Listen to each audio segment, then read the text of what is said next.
انہوں نے غزیہ کے لیے یہ سفر انتہائی مشکل بنانے کے لیے ایسا کیا ہے۔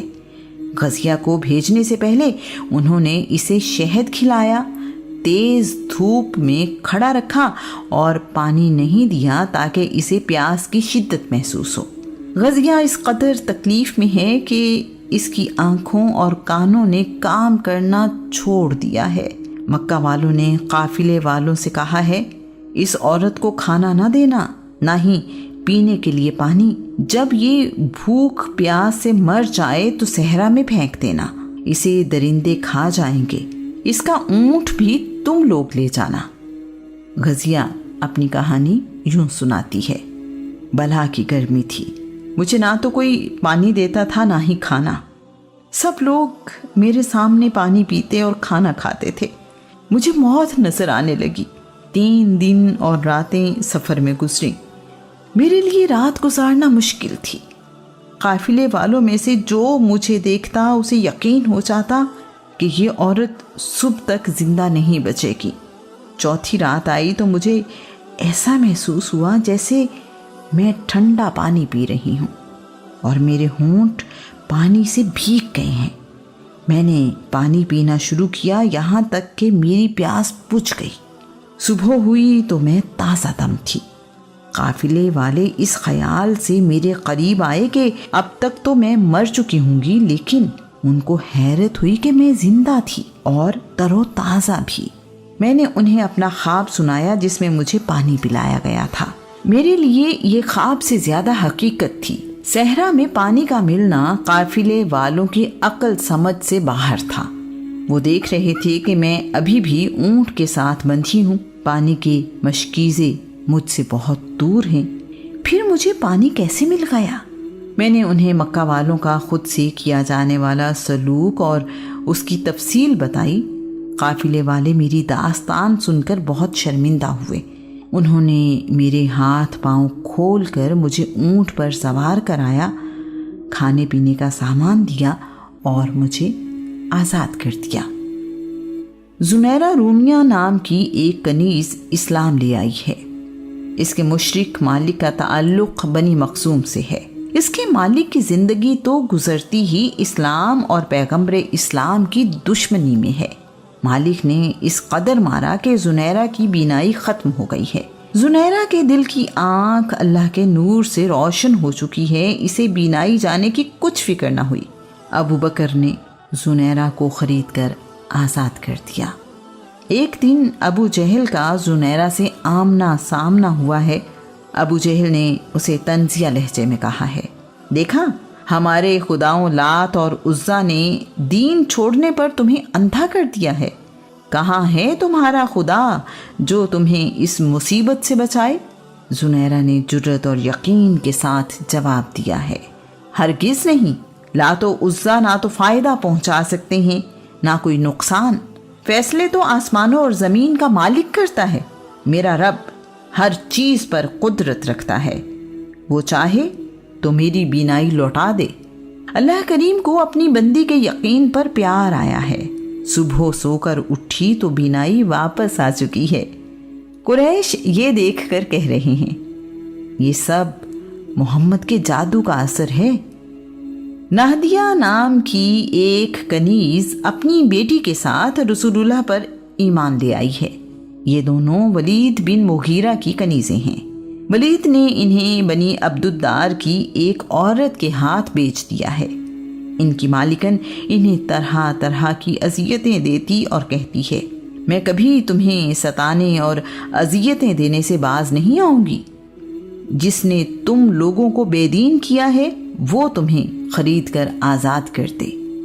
ایک دن یہ دونوں کنیزیں اپنی مالکن کے لیے آٹا پیسنے جا رہی ہیں کہ راستے ہی میں ابو بکر نے انہیں خرید کر آزاد کر دیا ہے۔ ام عبیس بنی زہرہ کے ایک خاندان میں اسود بن عبد یغوث کی کنیز ہیں۔ اسود ان پر ہر وقت ظلم کرتا ہے، انہیں اس قدر مارا جاتا ہے کہ ان کے لیے اٹھنا بیٹھنا ممکن نہیں رہتا۔ ام عبیس کا جرم اسلام قبول کرنا ہے۔ ام عبیس کو بھی ابو بکر نے خرید کر آزاد کر دیا ہے۔ بلال حبشی کی والدہ کا نام حمامہ ہے۔ یہ سارا خاندان ہی غلام ہے۔ حمامہ رسول اللہ پر ایمان لے آئی ہیں۔ حمامہ کا مالک بھی ظالم ہے۔ ان کا مالک ان کو ہر طرح کی اذیتیں دیتا اور اسلام چھوڑنے کے لیے ان پر دباؤ ڈالتا رہتا ہے۔ یہ نیک عورت اپنے بیٹے کی طرح اسلام پر قائم ہے۔ ابو بکر نے انہیں بھی خرید کر آزاد کر دیا ہے۔ غلام اور کنیزیں اسلام لاتے رہے اور ابو بکر اپنی حیثیت کے مطابق انہیں خرید کر آزاد کرتے رہے۔ ابو جہل غریب اور بے بس لوگوں کو رسول اللہ پر ایمان لاتے دیکھ کر بڑے تکبر سے کہتا ہے، تم ان غلاموں اور لونڈیوں کو دیکھ کر حیران نہیں ہوتے کہ یہ کس طرح محمد کی پیروی کرتے ہیں؟ یہ اتنا بھی نہیں سوچتے کہ محمد کے دین میں کوئی بھلائی ہوتی تو کیا یہ ان پڑھ جاہل غلام اور کنیزیں اسے قبول کرنے میں ہم سے آگے ہوتے؟ کیا ہم آگے بڑھ کر اس دین کو ان سے پہلے قبول نہ کر لیتے؟ اسلام لانے والے تمام لوگوں کے ساتھ اسی طرح کا سلوک کیا جا رہا ہے۔ کسی سے اس کی بیوی چھین لی گئی ہے تو کسی عورت سے اس کا بچہ۔ کئی ماں باپ اپنے بچوں سے محروم کر دیے گئے ہیں۔ وہی لوگ جو پہلے اپنے قبیلے والوں کے لیے بہت اچھے اور عزت والے تھے، ایمان لاتے ہی ان کی زندگیاں عذاب بنا دی گئی ہیں۔ ایسے ہی کئی لوگ مارے بھی گئے ہیں۔ رسول اللہ پر ایمان لانے والوں نے سخت ترین ظلم سہتے ہوئے بھی اسلام سے منہ نہیں موڑا۔ وہ اس بات پر مطمئن ہیں کہ اللہ نے انہیں ایمان کی دولت عطا کی ہے۔ ایمان لانے والوں پر ظلم و ستم کچھ دن نہیں بلکہ کئی سال تک جاری رہا۔ قریش مکہ کی ساری کوششیں ضائع ہوئیں اور اسلام دن بدن پھیلتا چلا گیا۔ سب سے اہم بات یہ ہے کہ شروع کے سالوں میں اپنے غلاموں، کنیزوں اور رشتہ داروں پر ظلم کرنے والے بعد کے دنوں میں خود بھی ایمان لے آئے۔ یہی ایمان اور ایمان لانے والوں کی فتح ہے۔ یہ شہادت گہے الفت میں قدم رکھنا ہے۔ لوگ آسان سمجھتے ہیں مسلمان ہونا۔ اس کے بعد خباب ایک غلام ہیں۔ یہ لوہے کے کام کے کاریگر ہیں۔ انہیں تلواریں، نیزے، تیر اور ڈھالیں بنانے میں مہارت حاصل ہے۔